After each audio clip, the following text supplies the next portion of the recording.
Bienvenidas, bienvenidos a un nuevo capítulo, al sexto capítulo de La Bombilla de Livermore, el podcast del Parc Científic de la Universitat de Valencia. Y en esta ocasión tenemos el placer de poder conversar con dos personas que representan el área científico-académica del Parc Científic. Y en concreto, ellos son, empiezo por Carmen García. Carmen, muchas gracias por estar con nosotras. A vosotros por invitarme. Carmen, eres profesora de investigación en el Instituto de Física Corpuscular de la Universidad de Valencia, CSIC, Centro Mixto. Y también damos la bienvenida a Gonzalo Avellán. Gonzalo, eres hasta el 31 de diciembre investigador distinguido del Instituto de Ciencia Molecular de la Universidad de Valencia. Que esperamos un próximo paso en esa trayectoria, que más adelante incluso nos podrás avanzar y seguro que se dará. Así que esperamos con los dos muchos éxitos, eso lo sabemos, ya los estáis teniendo y de esos éxitos y de lo que estáis consiguiendo en vuestras carreras es de lo que vamos a hablar en esta conversación. Y como no hay un inicio igual que a otro, nos gustaría conocer cuáles fueron vuestros inicios. Hay una pregunta siempre obligada, y más cuando hablamos de ciencia, es cómo despertaron vuestras vocaciones. Si teníais realmente vocación, si teníais referentes, en fin, ¿por qué estamos hoy con una física como tú, Carmen, y un químico como tú, Gonzalo? ¿Cómo fueron esos orígenes, Carmen? Bueno, pues yo vengo de un pueblo muy pequeño, de La Yesa, y mis padres tuvieron que emigrar aquí a Valencia para que pudiera estudiar. Entonces yo siempre he sentido la presión esa de que tenías que estudiar y tenías que hacer algo en esta vida en ese sentido, porque bueno, pues que ellos habían sacrificado mucho por nosotros, por mis hermanas. Y bueno, estudié en el Benlliure, hasta ahí bien. Y me gustaron más las matemáticas, porque todos los físicos somos un poco así, que todos venimos de las matemáticas. Entonces a mí me encantaban las matemáticas y en el último año, en lo que era CO entonces, fui a unos seminarios sobre relatividad y me parecieron apasionantes. Digo, esto de la relatividad tiene muchas matemáticas detrás y ahí tiene también unas consecuencias físicas. Y entonces cambié de ese momento de opinión, digo, pues voy a hacer físicas, voy a probar. Y bueno, nada, estudié físicas y luego tuve la suerte, y eso es lo que cambió mi carrera, que cuando estaba en quinto año pedí una beca para irme al CER, al Laboratorio Europeo para la Física de Partículas. Era una beca de lo que se llama Summer Student. Y nada, estuve ahí 3 meses y conocí aquello y claro, en fin, me quedé un poco así deslumbrada. Y luego tuve la suerte que pude volver aquí, que cuando terminé conseguí una beca aquí en Valencia y en fin, eso ya fue... No sé, un poco casualidades de la vida que estás en el momento oportuno y has cogido las oportunidades, evidentemente. Pero tampoco ha sido una carrera así muy planeada, ¿eh?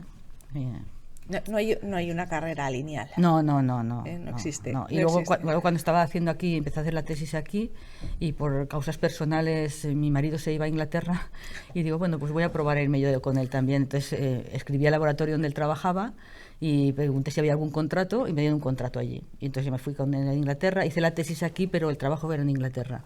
Y bueno, así continuó mi carrera. Una intensa carrera, bueno, que conoceremos también pasito a pasito. Más adelante. Gonzalo, en tu caso, ¿cómo fue? Bueno, en mi caso, mis padres eran profesores, los dos. Y mi padre en particular era químico. Y yo desde que era muy pequeño hacía experimentos de química con él en casa.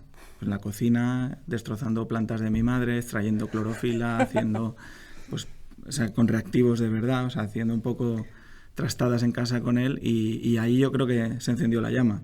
La tenía ahí latente, luego sí que es verdad que no hay una trayectoria lineal. Al principio, cuando pues tenía 17, 18 años, no tenía muy claro a qué me quería dedicar y estuve ahí dudando entre distintas cosas, pero al final la cabra tira al monte y acabé estudiando químicas y luego la investigación. Probablemente siempre me había llamado mucho la atención pues de leer revistas de divulgación como Investigación y Ciencia y cosas así desde muy pequeño. Pero yo creo que fue un curso de verano que hice en el Escorial, un verano de la carrera, que me fui allí y me apunté, de estos que organizan la Complutense, y yo creo que ahí se me abrieron los ojos. Fue un curso sobre nanociencia, que había profesores muy, muy conocidos del nivel del panorama nacional y algún extranjero, y yo creo que eso fue el catalizador. A partir de ahí dije, yo me quiero dedicar a esto. Uh-huh. En el caso de los dos, desde luego, es interesante, ¿no?, ver cómo cada uno, cómo empieza, ¿no?, cómo se enciende esa llama, como decías, Gonzalo. Es muy interesante, pero también, sin duda, en esos principios también imagino que que os influyó mucho también estar en otros países?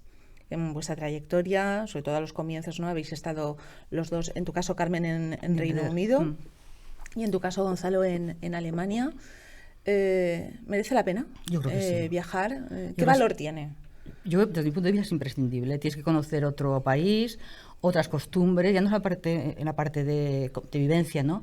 Sino a nivel científico, pues evidentemente España no es como otros países, entonces conocer cómo se funciona en otros países, ver los medios que ahí se tienen, las oportunidades, yo creo que es imprescindible.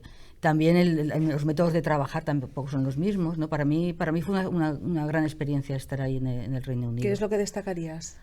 Pues, por ejemplo, como algo diferencial. Claro, es que también, primero que son mucho más organizados a la hora de hacer las cosas. Nosotros somos un poco más anárquicos y tal. Entonces, también es verdad que yo en la época que estaba no tenía que preocuparme de la financiación ni nada por el estilo, porque yo estaba entonces en la época que estaba empezando, y para mí eso era, pues no sé, casi como si la financiación te viniera del cielo, lo cual no era verdad, luego te das cuenta que es mentira.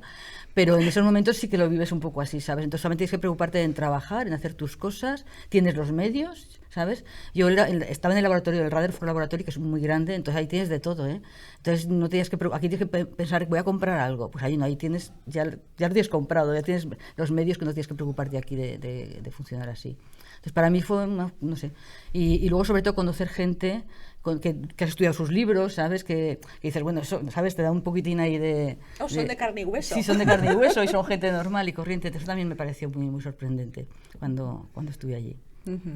¿Y Gonzalo, en tu caso? Sí, a ver, yo estoy totalmente de acuerdo. O sea, creo que a nivel científico es imprescindible. O sea, es un cambio de perspectiva, de condiciones, de contorno, que te abre un poco la mente. Pero es que también a nivel personal, o sea, el crecimiento personal de irte a otro país, enfrentarte a un cambio de vida, de cultura, salir de la zona de confort, es algo que te cambia.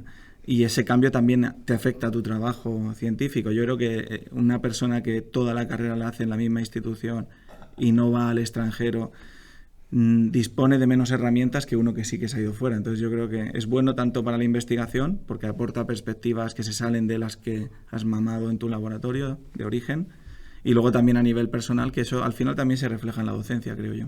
Uh-huh. Y este es el lado bueno.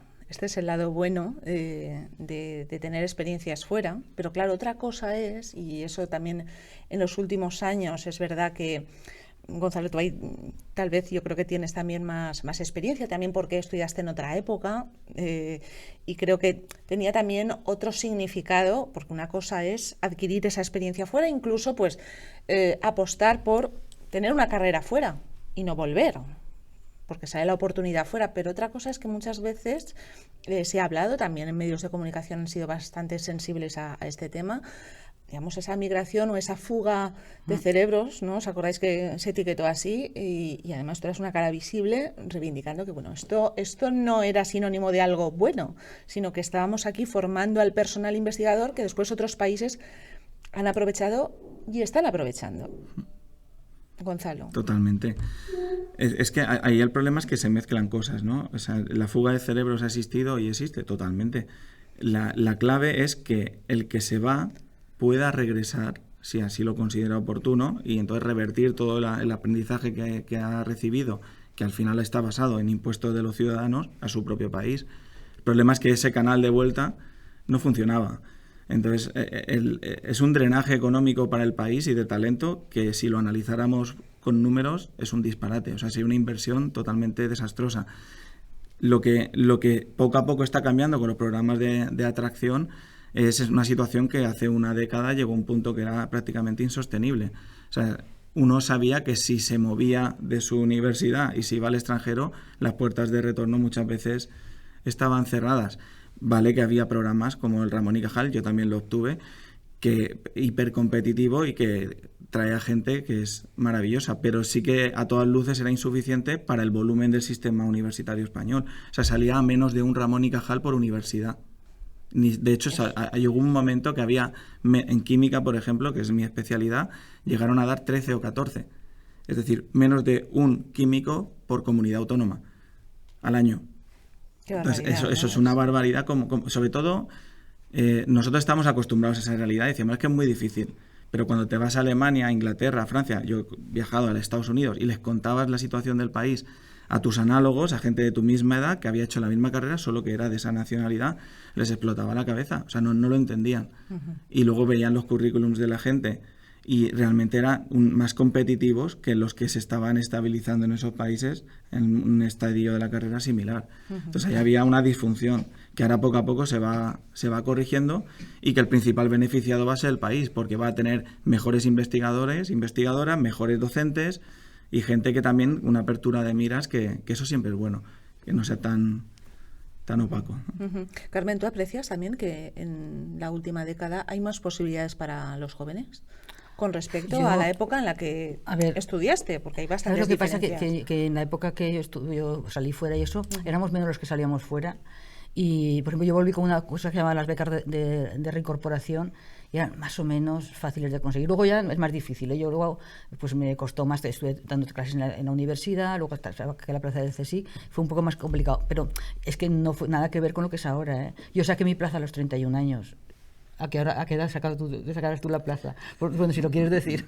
No, a los 43. Es que es una diferencia, sí, una diferencia enorme, ¿eh? Entonces eso va a poner unas cosas muy difíciles. Y además yo creo que la generación vuestra lo tiene mucho más difícil, porque ha pillado la crisis, ha pillado muchísimas cosas por el medio, y entonces ha sido una generación muy, muy, muy difícil de volver a traer. Y era una pena, porque cuando yo la gente de mi grupo, que es también de la generación de él, lo veo que son la gente más valiosa que tenemos, y hemos estado a punto de perderlas, ¿eh? Y aún algunos se han perdido también por el camino, ¿eh? No, se han tenido que quedar lo han tenido muy difícil, ¿eh? Yo creo que sí que estoy completamente de acuerdo que es invertir para exportar cerebros, y es una pérdida para la ciencia en España. Y luego, sí, por complementar una cosa, yo creo que hay algo que muchas veces no discutimos cuando hablamos de este tema, que es un tema recurrente en la cafetería y tal. Es que la gente, cuando ha pasado tanto tiempo para conseguir la meta, que al final la consigan a los 40 y pico años, perfecto, pero van desgastados. Hombre. Y muchos se incorporan cuando consiguen una plaza y se estabilizan, ya con familia, con hijos, tal, y están cansados. O sea, ya parte de esa ilusión investigadora, que es clave para ser creativo, algunos, no todos, pero algunos van como un corredor cuando llega al final de la maratón que está desfondado, pues así. Y esa situación no debería de ocurrir a los 40 años, debería de ocurrir a lo mejor más adelante, pero no cuando estás en tu momento de máxima productividad, máxima creatividad. Y eso es a lo que te lleva un sistema así. Sí, totalmente de acuerdo, ¿eh? Carmen, no puedo continuar sin darte la enhorabuena. Yo sé que has recibido muchas llamadas, muchos correos, mucha gente te ha felicitado, porque eres además la primera mujer que ha recibido el Premio Nacional de Física en este país. Es el premio, lo decimos bien, Blas Cabrera. Blas Cabrera, sí. Para llegar hasta ahí hay que mantener la ilusión, imagino que en la cima, ¿no? A tope, para seguir en esta carrera de fondo que es la ciencia. No lo haces por un premio, porque esto es una cosa extra por ahí. Sí, yo creo que la ilusión y en fin. También yo, por ejemplo, es que tengo mucha suerte porque tengo un grupo muy grande detrás, ¿eh? Y entonces eso también te hacen que tengas ilusión y que tengas ganas de hacer cosas. Y luego ponerte retos, ¿no? Para mí, mi trabajo son cosas muy, muy largo plazo. Entonces tienes que ir poniéndote retos para poder llegar y estar a lo mejor 20 años trabajando en el mismo tema y haciendo las mismas cosas. Pero bueno, al final tiene una recompensa, ¿sabes? Para mí, por ejemplo, el ver ahora el detector que hemos construido, que está en Ginebra, que está tomando datos durante más de 20 años, o casi 20 años, y que funciona, y no sé, te pones retos, y está muy bien el ir paso a paso consiguiéndolos. Y, en fin, para mí es muy ilusionadora la carrera, ¿eh? Incluso ahora que ya parece que ya estás casi al final de la carrera, aún tengo ilusión por hacer cosas.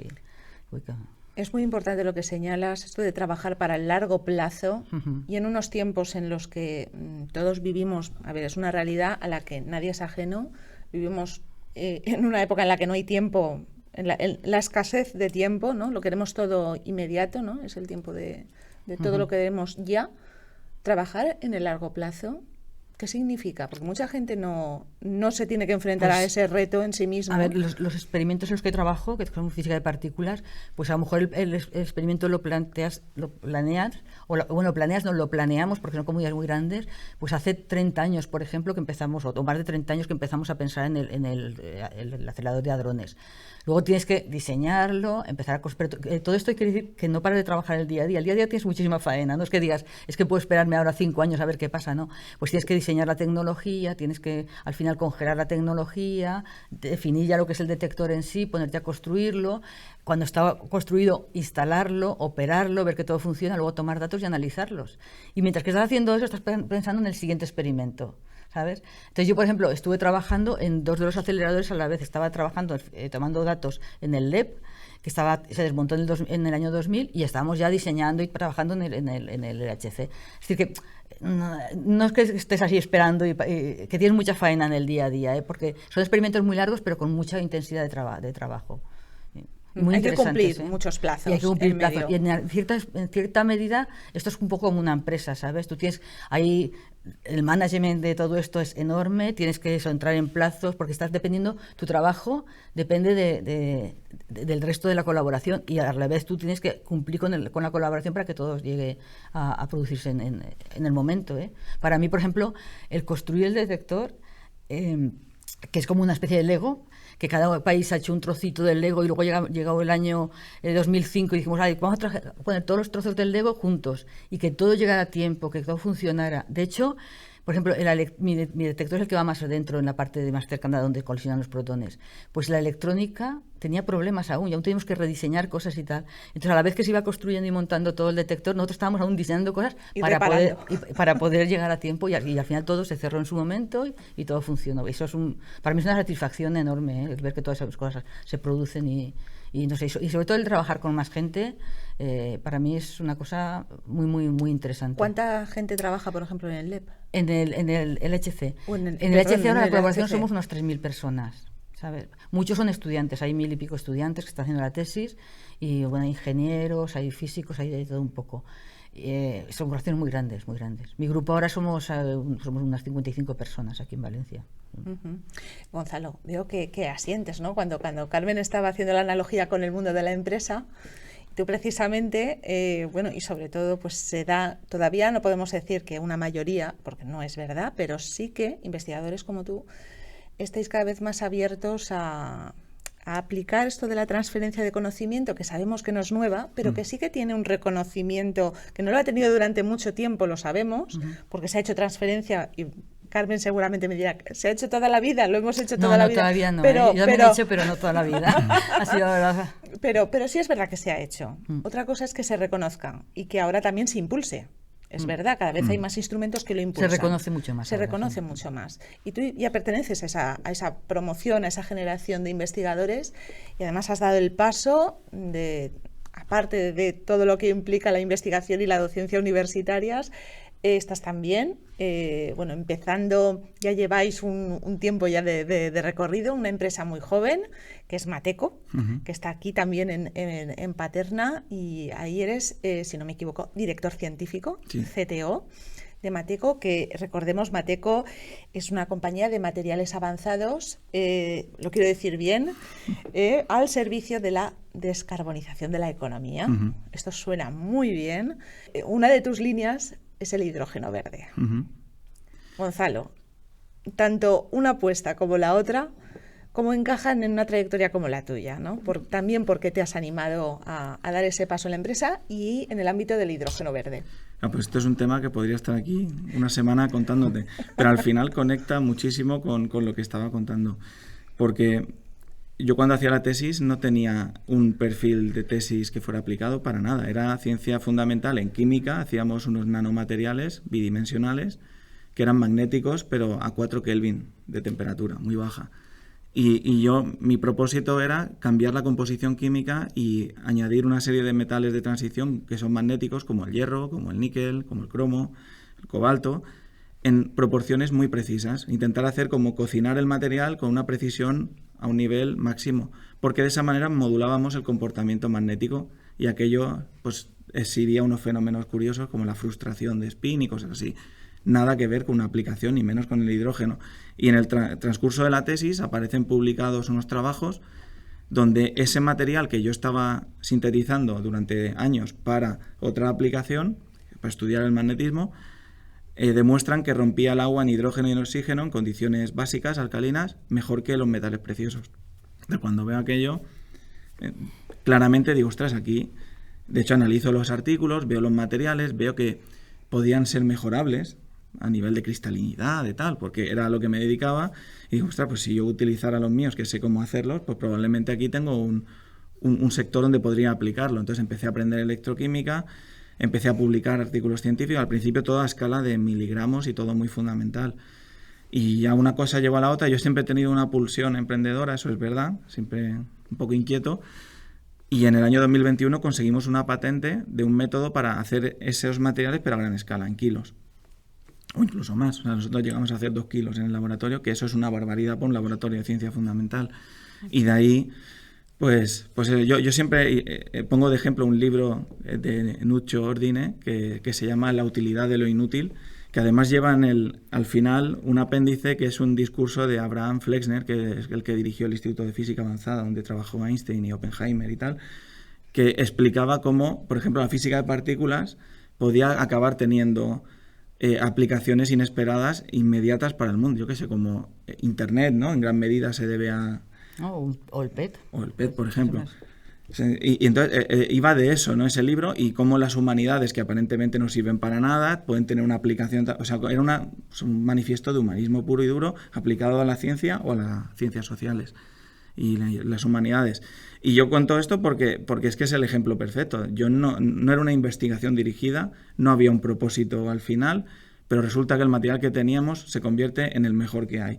Tanto es así que montamos una spin-off. Y la spin-off ahora pues ha adquirido una velocidad increíble, porque ahora mismo somos probablemente el mejor catalizador en esas condiciones que hay en el mundo. Y lo estamos ya comercializando desde aquí, desde Valencia. Carmen, estabas muy atenta. Sí, no, yo te he hecho mis pinitos también. Yo tengo también una empresa desde el año 2011. Lo que pasa es que no está aquí en el Parque Tecnológico, estamos en Barcelona. Y bueno, y lo mío fue un poquitín por una aventura de divertirnos, porque teníamos, bueno, en la colaboración que yo trabajaba, teníamos que desarrollar unos detectores de partículas con silicio y tal, y cada laboratorio tenía su sistema de adquisición, porque bueno, el sistema de adquisición real es el que tiene el experimento Atlas, entonces no podías tener toda esa electrónica en casa y cada uno se hacía sus chapucitas como podía para tomar datos. Entonces decidimos diseñar un sistema portátil para toma de datos. Y con eso, como vimos que la cosa tenía así futuro y tal, montamos una empresa en el 2011 y hemos seguido desarrollando cosas así de sistemas de adquisición o sistemas de monitoreaje de haces y cosas así un poco relacionadas con la física particular. Pero mi empresa no es tan exitosa, sobrevivimos y ya está. Y nos resulta divertido, yo no sé, es divertido. Simplemente lo hacíamos por eso, ¿no? Pero vamos, llevamos desde el 2011, hemos aguantado muchos años. Pero entonces sí que es exitosa, aguantar. Ya, pero es algo más que diversión. Yo no viviré de eso, No, era diversión y creo que continúa siendo un poco, a veces un poco más durito porque tienes que terminar o ayudar a hacer alguna cosa. Pero, en fin, sí que lo hacemos por diversión, más que por... Y bueno, tenemos un par de patentes, hemos hecho, lo que más orgullosa estoy yo, es que tenemos un sistema súper compacto, que es un experimento de partículas, que tiene su sistema de adquisición, un láser para que puedas inyectar carga, todo el sistema de toma de datos, todo el sistema de monitoraje, y va en una maletita, entonces te puedes ir bueno, yo lo tengo ahora en mi despacho, pero te puedes ir a una escuela, por ejemplo, de física, yo voy con eso, les monto el experimentito, hacemos un ejercicio, analizamos los datos, y es una cosa que es la electrónica que utiliza electrónica de última generación, la que se utiliza ahora en el LHC. Y bueno, para mí me parece muy interesante y eso me he divertido muchísimo, porque hice ahí el libro de ejercicios y tal, y lo utilizo mucho para ir a las escuelas. Eso. Pero es diversión, ya te digo. Porque... Sí, está muy bien. Y, a ver, yo creo que también estamos acudiendo a una época muy diferente, se suele decir en los foros, ¿no? de emprendimiento científico, la creación de spin-offs. Hay como todo un movimiento, se va formando un ecosistema, pero también es verdad que no es un camino de rosas, no es fácil. Hay muchas dificultades por el camino. ¿Alguna recomendación para quien se lo está pensando, a colegas vuestros que se estén pensando sí o no tienen entre Porque al final aquí se trata de crear soluciones a problemas. Yo sigo es la base. Sigo insistiendo en lo de la diversión. A mí esto me parece muy divertido. Hay que pasárselo bien. Sí, muy divertido.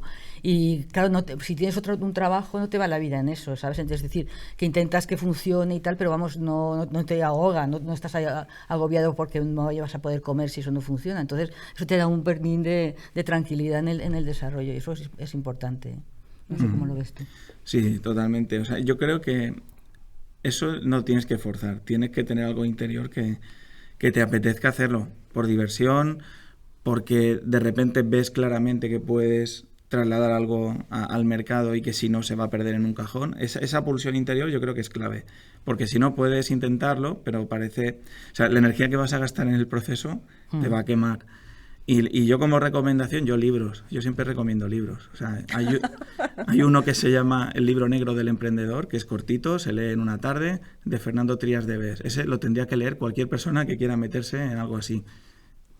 Yo lo hice después de haberla creado. Y luego otro, ya por si alguien realmente se lo estaba pensando, el de Uri Levin sobre cómo crear startups, lo que se llama Abraza el problema o Enamórate del problema, algo así, que acaba de salir. O sea, yo eso lo he leído ahora y si lo hubiera leído hace un año no podía porque no había salido, pero habría sido un gran aprendizaje y sobre todo te ayuda a sentar las ideas y preguntarte a ti mismo si realmente estás en un punto como para dar un paso así o no. Y si no, el Quijote, porque al final es una quijotada hacer una empresa.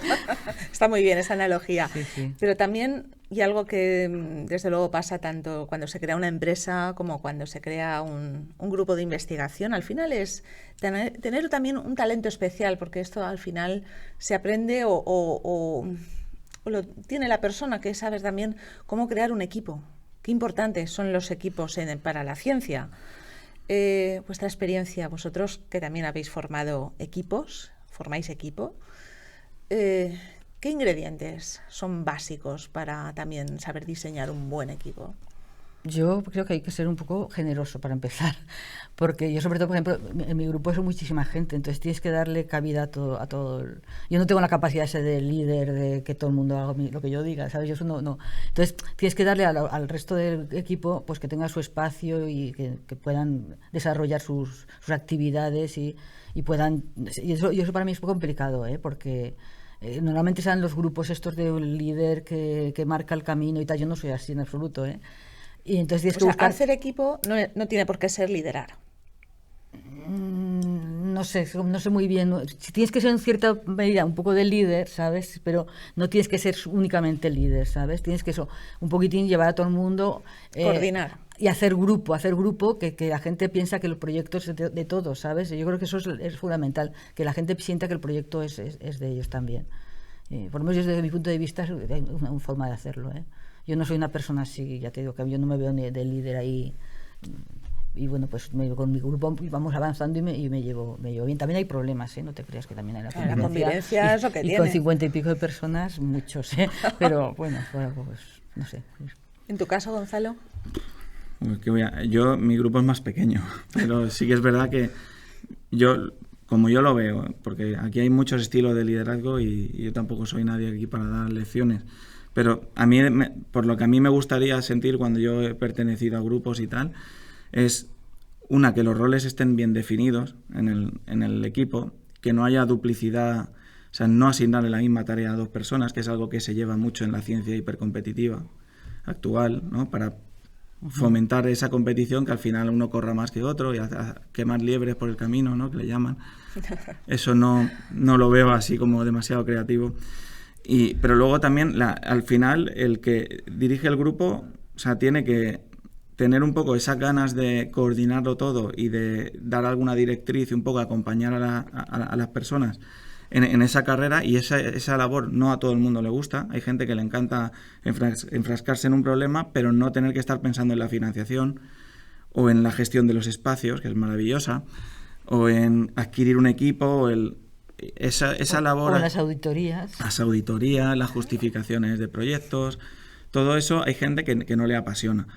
Entonces esa labor... O sea, la labor esa vale, asumes todas esas responsabilidades, financias el grupo de investigación en la medida de lo posible, porque si no hay ciencia, y en la unión está la fuerza, pero también de dejar que cada uno tenga su espacio, y sobre todo la gente que está en la fase intermedia de la carrera, que puedan tener el reconocimiento que les toca, ¿no? Pues a nivel de artículos científicos, de proyectos como IPs, o sea, que puedan crecer hasta donde quieran crecer, ¿no? Ese es un equilibrio que para mí es lo más complicado de todo. O sea, gestionar personas, debería haber una asignatura o dos en la carrera que te enseñaran los fundamentos, porque es muy complicado. Sí, estoy de acuerdo. Entonces por ahí hay que crear un buen ambiente y a veces no se consigue del todo. En fin.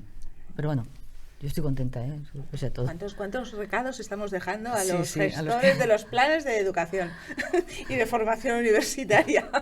¿Cuánto por hacer? ¿No? Pero hay mucha burocracia y también es verdad que la parte esa de la burocracia, pues bueno, tienes que saber que asumirla. Yo por ejemplo, eso, pues bueno, cuando me toca, pues me toca y ya está. Y no intento que no salpique mucho a los demás. Eso. Sí, pero yo creo que si alguien analizara el sistema investigador español como si fuera una empresa, así fríamente con números, si hicieran números de las horas y el coste hora de los profesores que dedican al año a rellenar papeles, a veces por duplicado, o a pedir un sexenio, o a pedir un quinquenio, y sumaran, se llevarían las manos a la cabeza. La cantidad de dinero que está invertido en tener a personas que no están haciendo donde más aportan valor, que es o investigando o dando una clase, están delante de un papel que con el desarrollo de las nuevas tecnologías probablemente, seguro que hay formas de hacerlo de una manera más eficiente. Para mí lo peor son las auditorías, Es una cosa que te hace perder el tiempo para nada y es súper largo y te lleva muchísimo esfuerzo. Y para mí es lo peor. Enviamos un saludo a los auditores. Sí, a los que mandan a los auditores. Los pobres auditores tampoco tienen la culpa. Por eso digo. También mucho apoyo, también, ¿no? Es como, no sé si lo veis, Ilustres Ignorantes, ¿no? Cada vez se dedica, pues ese colectivo también habría que dedicarle algún programita también. Tampoco quisiera desaprovechar la ocasión de teneros a los dos. Dos personas de ciencia, con mucha trayectoria. Estamos también asistiendo, también, es un arma de doble filo, ¿no? Tenemos cada vez más información, muchísima información disponible, pero también mucha desinformación. Y en ese juego, ¿no? De cada vez más informados, pero también a la vez, según de qué fuentes nos viene, del emisor, también hay mucha ciencia en entredicho, ¿no? La comunidad científica, según el relato, ¿no? Según las narrativas, pues la ciencia o nos ayuda o la ciencia se equivoca, ¿no? Y yo creo que es tiempo de reflexión. Venimos de un episodio extremo como la Dana, pero también venimos de otro episodio también absolutamente extremo como fue la pandemia. Y siempre pasa. En lugar de ser un momento de reflexión, ¿no? De aprovecharlo, ¿no? Aprovechar estos momentos críticos y que nos implican a todos y pensar que a lo mejor necesitamos mucha más alfabetización científica y dar mucha más importancia desde todos los ángulos a la ciencia, sin embargo, asistimos también a una crítica, a que la ciencia se equivoca, ¿no? Es como un poco ese resumen, ¿no? Al final es como, en fin, se desacredita también a la ciencia. ¿Cómo estáis viviendo también esto? Porque vosotros que os dedicáis, y además, Carmen, tú también en tu caso, análisis de datos, tan importantes son los datos y sobre todo los buenos análisis. Yo lo que me preocupa ¿Qué te preocupa? Yo vi cuando la pandemia, la ciencia nos sacó de la pandemia, eso es sí o sí, ¿no? Sí, y ahí es indiscutible. Entonces yo creo que se había creado una confianza en los científicos, pero que tardamos 2 días en perderla, ¿sabes? Y eso me parece preocupante, y lo hemos visto ahora con la Dana. No se ha fiado en la gente de los científicos. Bueno, los políticos no se han fiado de los científicos, que se venían anunciando y no se han fiado. Eso sí que me preocupa, ¿sabes? Entonces yo no sé de dónde viene exactamente todo esto. Si es el exceso de información, los bulos, ¿sabes? El que los medios siempre estén ofreciendo informaciones polémicas. Pues todo esto lleva un poquitín a que esta parte científica, que yo que de verdad que sentí que en la pandemia se había sentado bastante, se haya perdido tan rápidamente y no haya servido para nada al final. Yo me parece muy desilusionador que ahora con lo de la Dana, sabiendo con la información que tenemos, que no se hubieran puesto medios, me parece. Y luego que dices de los datos, pues hay una parte, bueno, de los datos evidentemente hay que analizarlos bien y tal, y ahora tenemos el problema de la inteligencia artificial, que a mí es una cosa que también me preocupa mucho. Nosotros manejamos muchos datos, utilizamos inteligencia artificial muchísimo, hace muchos años, pero el uso que se le puede dar o cómo se pueden transgiversar las cosas utilizando la inteligencia artificial es muy peligroso. Y eso lo veo un caballo desbocado que es difícil de controlar. No veo muy bien la forma de que se puede controlar esas cosas. Y es bueno, no sé, ahora tenemos el chat GPT. Nunca sabes si cuando hay alguna opinión es la del chat GPT o es tu opinión, o no sé, es un poquitín, perder un poquitín.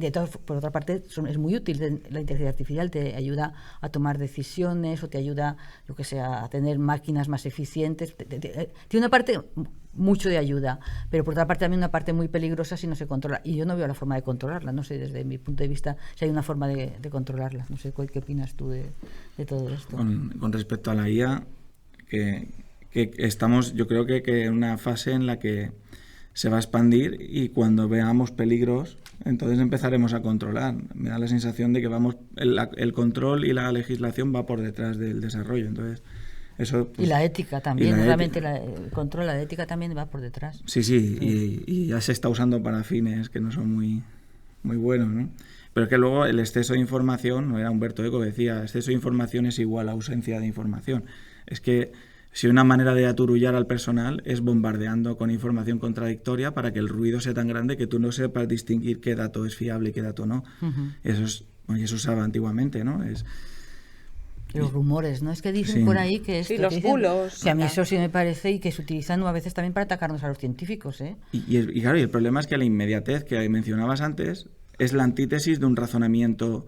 O sea, un razonamiento científico, por muy buen divulgador que seas, requiere un tiempo para exponer las bases, analizar y una conclusión. En un TikTok no te da tiempo a contrarrestar un bulo. Necesitas un podcast por lo menos, ¿no? Sí. Y claro, eso juega en detrimento, porque si al final el método de información que adquiere la gente es ese tan inmediato, tan rápido, estás en desventaja. Entonces al final lo que no existe, lo que no se cuenta no existe. Si tú no estás revirtiendo esos mensajes en el mismo formato, estás perdiendo esa batalla. Entonces se crea un caldo de cultivo de opinión que luego es muy difícil. Encima van con el sesgo de opinión, o sea, van a medios que son afines a su opinión, los algoritmos le mandan solo... Sí, tú retroalimentas de todo. Y corregir eso es muy difícil, o sea, alguna discusión que habremos tenido todos con gente que a lo mejor no estaba a favor de las vacunas o sí, requiere por lo menos tomarte un café largo y mostrar datos, sacar el móvil, mira, esto lo publicaron, este dato no era verdad, esto tal, eso no lo puedes hacer con esta velocidad y eso ahí la ciencia va a ir perdiendo siempre. Porque un científico, a mí me da miedo dar una opinión en un Twitter. Eso no lo es algo tan corto, porque hay tantas matices, tantas que si lo haces pecas de ser poco preciso, poco exacto, ¿no? Y eso te impide entrar en ese juego. Y luego hay mucho divulgador poco científico, ¿eh? Entonces yo creo que a mí hay mucha gente que se sube al carro de la divulgación y suelta opiniones que no están contrastadas, ¿sabes? Entonces eso también es muy peligroso, porque un divulgador no solamente tiene que hablar bien, tiene además que estar bien informado y dar opiniones colegiadas, ¿no? Y eso también me parece un poco peligroso, porque estamos en el boom de los divulgadores, ¿no? Bueno, desde aquí, desde luego, sí. Apoyaremos la buena divulgación. Sí, no. La buena divulgación. Antes llegamos al tramo final de la conversación y antes de acabar sí me gustaría un par de preguntas más. Asistimos a este año que ya estamos despidiendo, 2024, este año cumplimos, el Parc Scientific cumple 15 años, su área empresarial y desde luego el nombre la marca que da nombre a todo el espacio que comprende empresas e institutos de investigación. No quería dejar tampoco de lado preguntaros ¿qué representa para vosotros trabajar en un espacio como un parque científico, como es el caso del Parc Scientific? A mí me parece, por ejemplo, una mezcla muy interesante que estemos la parte científica y la parte empresarial junta, porque eso hace también que lo veas como una cosa muy, muy próxima. Y tener un espacio común para mí es una cosa interesante y que la gente lo vea como algo normal, ¿no? La parte científica y la parte innovadora y que no vayan de la mano, ¿sabes? Que no sean cosas que sean complementarias y que no tengan nada que ver con la otra. Y eso, el que estemos juntos, pues hace un poquitín que se cree ese ambiente, creo yo. Sí. A mí me parece muy positivo, ¿eh? Totalmente. Yo la primera vez que entré al Parc Scientific, cuando era estudiante, tenía la sensación de estar en un parque de atracciones. Porque iba con una persona que me iba enseñando, mira, este es el IFIC, aquí estudian lo del colisionador a drones. Y claro, yo eso lo había visto en las revistas de divulgación, entonces me quedaba parado mirando los paneles media hora. Y esta gente que sale del despacho son los que están allí. Y yo iba así. Y luego los de biología, los de alimentos. O sea, eso es una maravilla, que luego coincides en los pasillos y vas haciendo amigos, y esa diversidad de opiniones. También diversión. Sí, también es diversión, sí, totalmente. Eso es genial. Y ahora, desde la creación de la parte más empresarial, pues es que deberíamos de estar fusionados. Porque de esa manera las barreras históricas que hay, que el investigador que vivía en la Torre de Marfil y veía la aplicación o la empresa como si fuera algo de una calidad inferior, pues a lo mejor se rompe y se da cuenta de que no. O sea, yo he aprendido ahora con Mateco que los departamentos de I+D de algunas empresas grandes, mundiales, están por delante de la universidad pública. No la española, sino la universidad en general del mundo. O sea, están en la vanguardia del conocimiento. Y eso yo no lo sabía a priori, o no lo tenía tan claro. Cuando lo ves dices, ostras, no es ciencia de segunda, es ciencia de primera. Entonces vamos a estar juntos, ¿no? Porque es que va a avanzar más rápido todo. Y sobre todo no habrá duplicidades, que a veces se duplican investigaciones cuando se podría haber sinergias. Sí. Estar juntos te da un poquitín la visión de las dos partes. Totalmente. Y se puede colaborar. Qué bien, ¿eh? Todos quedáis súper bien en esta pregunta. No, pero es verdad, ¿no? Es que si no, luego no las cortas y claro, no... Claro, y no. Aquí no cortamos nada, y por último, os voy a llevar un poco al límite. Esto ya es casi tradición en la bombilla de Livermore. Os llevo con esta última pregunta un poquito al límite. Hablamos también de proyección y sobre todo de dejar huella. Creo que en ciencia yo creo que una de las cosas que os motiva además si os dedicáis a la ciencia es las aportaciones que podáis dejar, ¿no? Por eso os pregunto, ¿cómo quisierais que cómo quisierais que os identificaran, os recordaran por lo que habéis trabajado, por lo que estáis dejando en estos momentos desde la ciencia, desde la empresa? ¿Cómo os gustaría al final que os reconocieran? A ver, yo para mí el mayor orgullo es que seamos un grupo de investigación grande, fuerte y con bastante proyección internacional. Entonces, para mí eso me parece que es el sumum de lo que puedes tener. Luego, por otra parte, yo estoy súper contenta con mi carrera científica porque he vivido cosas que no me hubiera jamás imaginado. Y, por ejemplo, el descubrimiento del bosón de Higgs, esa época, ¿sabes? El que tengas un detector que sea súper complejo, que funcione súper bien, que te dé un descubrimiento que da un premio Nobel. Pues yo creo que eso ya es, no sé, para mí, jamás lo hubiera pensado, ¿no? Yo me dice cuando estaba estudiando física que iba a estar ahí en ese sitio, pues no lo hubiera pensado. Entonces, para mí, eso ha sido mi colofón, ¿no? Haber contribuido a un detector que funciona súper bien, a un descubrimiento importante y muy relevante, y luego a dejar un grupo que yo creo que hará muchas cosas en el futuro, y las está haciendo ya. Y dejar una buena huella. Bueno, la voy a dejar mi grupo, creo yo, pero sí, yo creo que sí, que es al final, es que es un trabajo en común de todos, ¿eh? Es un trabajo común. Gonzalo. Ojo. Pregunta difícil. A ver, yo la veo en dos planos, ¿no? En el plano puramente, analizándolo fríamente, creo que el hecho de haber llevado una investigación mínima de laboratorio fundamental, que aparentemente no tenía una gran repercusión, al mercado, como químico, el ver todo el proceso es precioso. O sea, yo lo veo y digo, es que no me lo creo. O sea, cuando lo analizo en perspectiva, digo, a mí me dicen el día que entré en el ICEMOL por primera vez que iba a haber un material hecho por mí en una empresa. Es algo que... Y creo que eso a mí me actúa como referente cuando lo veo. Creo que puede servir de referente para nuevas generaciones, porque yo cuando estudiaba... A mí era de la generación donde nos decían que en España, siendo químico, acababas la carrera y tenías dos vías. O te vas a dar clases, o a la investigadora, y poco más. Y a lo mejor en alguna empresa, pero no de un perfil tecnológico. O sea, era un poco como un panorama feo.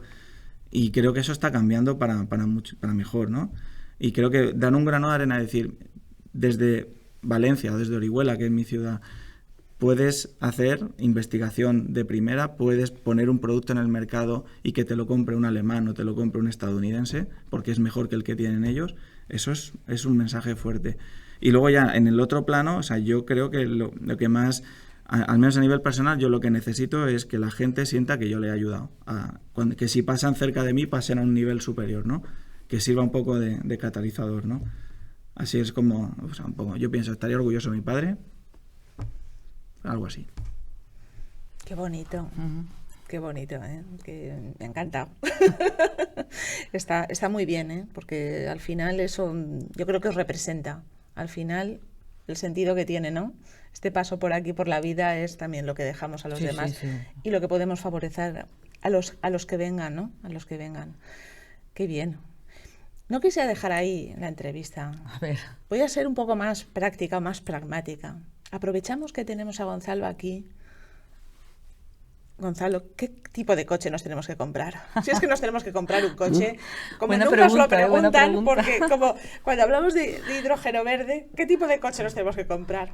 Ahora que hay muchos interesados. Madre mía, pero esto... Por las circunstancias actuales. Esto es una gran responsabilidad, ¿eh? Sí, Esto ya es llevarte al superlímite. Sí, no, porque claro, cualquier cosa que digas puede ser malinterpretada. Primero, la movilidad, si es que nos lo tenemos que comprar. La movilidad de hidrógeno es algo que todavía a día de hoy no es una realidad comercial masiva. Existen vehículos, pero no es que vayas al concesionario y tengan ahí coches de hidrógeno ya para tenerlo. Entonces es más un tema complicado, ¿no? Entiendo que entre un coche eléctrico, un coche híbrido, un coche de combustión térmica, ¿no? La bicicleta. La bicicleta bueno, yo te diría que eléctrico debería ser a donde deberíamos de ir, pero claro, hay otras segundas derivadas que no se tienen en cuenta cuando, pues como el precio, que el acceso sea algo más democrático para todo el mundo, que el coste en emisiones de CO2 de la fabricación de un coche eléctrico sea razonable, porque eso es un cajón que no lo vemos. Pero por otra parte, ahora mismo Valencia, ayer lo escuchaba en las noticias, la contaminación por la polución de los coches ha subido porque el tráfico a consecuencia de la dana se ha multiplicado. Pues estaríamos fuera de eso si fuéramos con coche eléctrico. O sea, ahí es difícil tomar una decisión, pero deberíamos de ir a intentar descarbonizar la economía en la medida de lo posible. La bicicleta descarboniza de maravilla y cuando no se puede, que tienen niños pequeños como yo y tienes que moverte, pues intentar que sea lo más eficiente posible. O sea, deberíamos de ir hacia un modelo de coche eléctrico a ser posible, si todas las condiciones de contorno están controladas. Tomamos nota. Que bajen de precio primero, ¿no? Es que si aquí estuviera Broncano os preguntaría cuánto ganáis, pero no, aquí preguntamos... Pues lo sabes, que lo que ganamos lo sabe todo el mundo, ¿eh? Quiero decirte, en eso somos un libro abierto. Broncano se aburriría con nosotros. Totalmente. En absoluto. Totalmente, nuestro sueldo está contabilizado en... Ha sido un placer. Carmen García, Gonzalo Avellán, muchísimas gracias por hacer que la bombilla de Livermore siga encendida, brille mucho más. Muchas gracias a vosotros. Hemos estado muy a gusto, ¿verdad? Totalmente. Os deseamos muchos éxitos y sobre todo mucha salud. Y muchísimas gracias también a las personas que veis este podcast del Parc Científic de la Universidad de Valencia. Volveremos, si todo va bien, según lo previsto, según el guión, en una semana volveremos con más voces del Parc Científic. Muchas gracias.